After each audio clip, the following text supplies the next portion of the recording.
तर विधान भवनातली ही थेट दृश्य आपण पाहतोय। सध्याच्या विधान भवनातल्या महत्त्वाच्या राजकीय हालचाली आपण पाहतोय। भाजपकडून 4 उमेदवारांचे अर्ज आता भरले जातात आणि त्या दृष्टीने मोठ्या घडामोडी घडताना आपल्याला पाहायला मिळते। मुख्यमंत्री देवेंद्र फडणवीस आणि भाजपचं मोठं संख्याबळ सध्या या ठिकाणी आपल्याला पाहायला मिळते।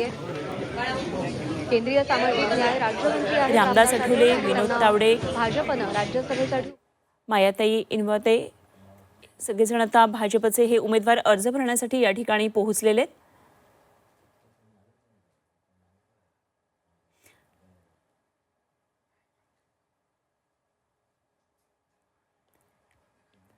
तर अर्ज भरण्याची आता ही प्रक्रिया सुरू झालेली आहे। आज शेवटचा दिवस आहे आणि शेवटच्या दिवशी अर्ज भरण्यासाठी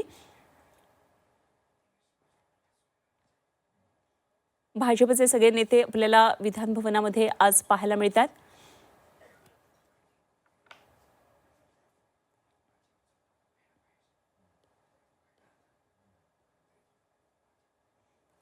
तर आज विविध पक्षांकडून आपापल्या उमेदवारांचे अर्ज भरले जाणार आहेत आणि त्या दृष्टीने अत्यंत महत्त्वाच्या ह्या दृश्यांकडे आपण जातोय। विनोद तावडे संसदीय राजकारणामध्ये त्यांचं आता पुनरागमन होतं आहे। अखिल भारतीय विद्यार्थी परिषद ते संघ परिवारामध्ये अत्यंत महत्त्वाचा भाग त्यांनी आतापर्यंत त्यांची भूमिका निभावली आहे। एक अभ्यासू आणि आक्रमक विरोधी नेता असा त्यांनी त्यांच्या राजकीय ठसा उमटवलेला आहे। 2019 मध्ये विधानसभा निवडणुकीमध्ये खरं तर तावडेंना उमेदवारी नाकारलेली होती, मात्र अत्यंत संयमानं त्यांनी पक्षकार्यामध्ये संघटनात्मक काम मोठ्या प्रमाणात केलं आणि त्याचंच फळ म्हणजे आज विनोद तावडेंना राज्यसभेसाठी उमेदवारी मिळते। आज त्याचा अर्ज भरतात। सीमा आढे या सगळ्या घडामोडींवर लक्ष ठेवून आपण थेट जाऊया आमच्या प्रतिनिधी सीमा आढेंकडे। सीमा, सध्या भाजपचे 4 उमेदवार आपल्या राज्यसभेचा उमेदवारी अर्ज भरणार आहेत आणि त्या दृष्टीनं अत्यंत महत्त्वाची दृश्य यामध्ये भाजपचे सर्व नेते आमदार या ठिकाणी सध्या उपस्थित असल्याचं पाहायला मिळतं। नक्कीच अनुपमा, आपण पाहू शकतो या दृश्यांच्या माध्यमातून भाजपच्या उमेदवारांचा उमेदवारी अर्ज भरण्याची प्रक्रिया जी आहे ती सुरू झालेली आहे। मुख्यमंत्री देवेंद्र फडणवीस हे स्वतः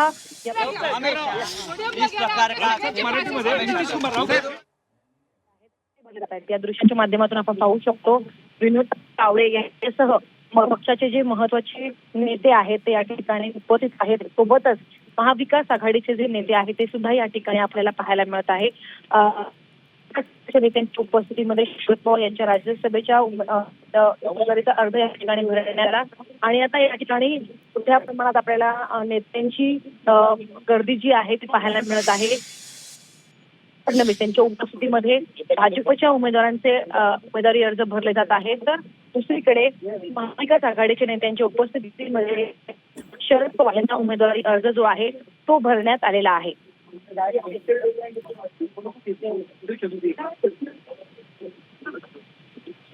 आज निश्चितच सीमा मोठ्या हालचाली आपल्याला विधान भवनामध्ये पाहायला मिळतात। इकडे अधिवेशन सुद्धा सुरू आहे आणि या दरम्यान आता राज्यसभेसाठीचे उमेदवारी अर्ज भरणं सुरू झालेलं आहे। सीमा, मवियाच्या गोटातून काय नेमकी आता माहिती कळतीये? शरद पवार सुद्धा आज उमेदवारी अर्ज भरण्यासाठी त्या ठिकाणी दाखल होतात असं कळतंय। नक्कीच या ठिकाणी जर आपण पाहिलं तर सुरुवातीला विधान भवनामध्ये महाविकास आघाडीच्या नेत्यांची बैठक पार पडली। बैठकीनंतर जयंत पाटील, सुप्रिया सुळे, जितेंद्र आव्हाड, रोहित पवार आणि नाना पटोले यासह महाविकास आघाडीचे महत्त्वाचे नेते शरद पवार यांचा उमेदवारी अर्ज भरण्यासाठी या ठिकाणी दाखल झाले आहेत आणि शरद पवार यांचा उमेदवारी अर्ज जो आहे तो दाखल करण्यात आलेला आहे। शरद पवार यांना खरं तर कालच रुग्णालयामध्ये मधून डिस्चार्ज मिळालेला आहे। ब्रिज कँडी रुग्णालयामध्ये त्यांच्यावरती उपचार सुरू होते। मागील काही दिवसांपासून त्यांची प्रकृती खालावलेली होती। काल त्यांना आराम करण्याचा सल्ला जो आहे तो सध्या डॉक्टरांकडनं देण्यात आलेला आहे। त्यामुळे सध्या शरद पवार हे सिंधुवरती आहेत, मात्र त्यांच्या ते या ठिकाणी नसताना आहेत त्यांनी त्यांच्या उपस्थितीमध्ये त्यांचा अर्ज जो आहे तो भरण्यात आलेला आहे। सुप्रिया सुळे आपल्याला माहिती आहे की सकाळी त्या विधान भवनात झाल्या आणि सगळ्या जी प्रोसिजर असते, जे डॉक्युमेंट लागतात, जे कागदपत्र लागतात, कागदपत्र करून त्या सगळ्या नेत्यांनी एकमताने घेऊन उमेदवारी अर्ज जो आहे तो भरलेला आहे। विधानामध्ये खरं तर आज नेत्यांची खरं तर भेटीगाठी खरं तर मोठ्या प्रमाणात होत आपल्याला मिळत आहे। सध्या अधिकाऱ्यांच्या कार्यालयाच्या बाहेर महाविकास आघाडीचे नेते आणि महायुतीचे नेते हे आपल्याला एकमेकांना भेटताना पाहायला मिळत आहे। भाजपच्या उमेदवारांचे उमेदवारी अर्ज भरण्यासाठी स्वतः मुख्यमंत्री देवेंद्र फडणवीस या ठिकाणी उपस्थित आहे आणि त्यांच्या उपस्थितीमध्ये ही संपूर्ण प्रक्रिया जी आहे ती पार पाडली जाते आणि त्या ठिकाणी देवेंद्र फडणवीस आणि जे राष्ट्रवादीचे नेते आहेत त्यांच्यामध्ये देखील त्या ठिकाणी भेट होताना आपल्याला पाहायला मिळत आहे. संपूर्ण प्रक्रिया काही वेळामध्ये संपेल, मात्र पार्थ पवार हे काही वेळामध्येच येऊन आपला उमेदवारी अर्ज दाखल करतील. मात्र शिवसेना शिंदे गटाकडनं उमेदवार कोण आहे अजूनही त्यांच्या पक्षाकडून अधिकृतपणे जे आहे ते सांगितलं जात नाही. त्यामुळे त्यांच्या पक्षाकडनं नक्की कोणता उमेदवार रिंगणात उतरणार की सरप्राईज नाव समोर येणार ही एक चर्चा सध्या विधानसभेमध्ये सुरू आहे. त्यामुळे त्यांच्याकडनं कोणाच्या नावाची वर्णी लागते हे पाहणं महत्वाचं असणार आहे.